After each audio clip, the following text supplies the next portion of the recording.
Hello बच्चों का हालचाल। आज बात करबो अंकित मान और स्थानीय मान आखिर होथे का। तो सबले पहले देखथन अंकित मान के बारे में। तो एक टन संख्या है 6 अंक के, यहाँ से पता करबो कि अंकित मान होथे का। तो अंकित मान जैसे शब्द ले ही पता चलते अंकित। अंकित मतलब होते दर्ज या जो लिखाए है।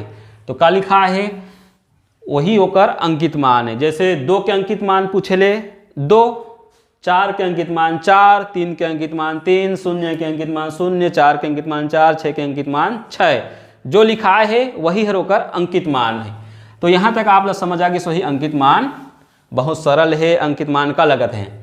अब बात आते स्थानीय मान के। स्थानीय मान बर इकाई दाहे के ज्ञान होना चाहिए।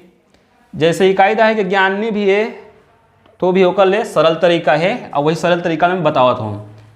तो एक स्थानीय मान का होते जैसे 6 की स्थानीय मान निकालना है तो सबले पहले लिख देबो 6। 6 के बाद के ठन अंक वाला गिन लेना है 1 2 3 4 5। 5 अंक है मतलब 5 शून्य लगा देना है 1 2 3 4 5। ये हो गए 6 के स्थानीय मान।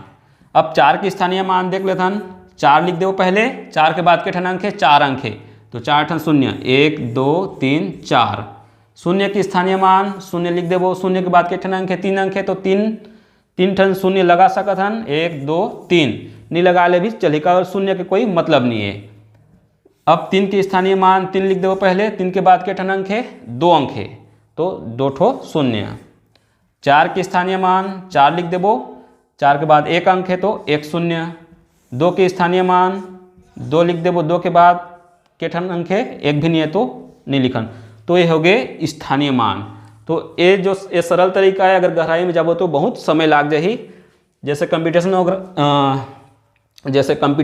एग्जाम वगैरह रहते नवोदय वगैरह में ज़्यादातर ये पूछे जाते तो ये सरल तरीका है स्थानीय मान निकाले के। और में का पूछे जाते कि अंकित मान और स्थानीय मान निकाल के उनमें अंतर बताना है या योगफल बताना है, ऐसे कुछ प्रश्न पूछे जाते हैं। ठीक है।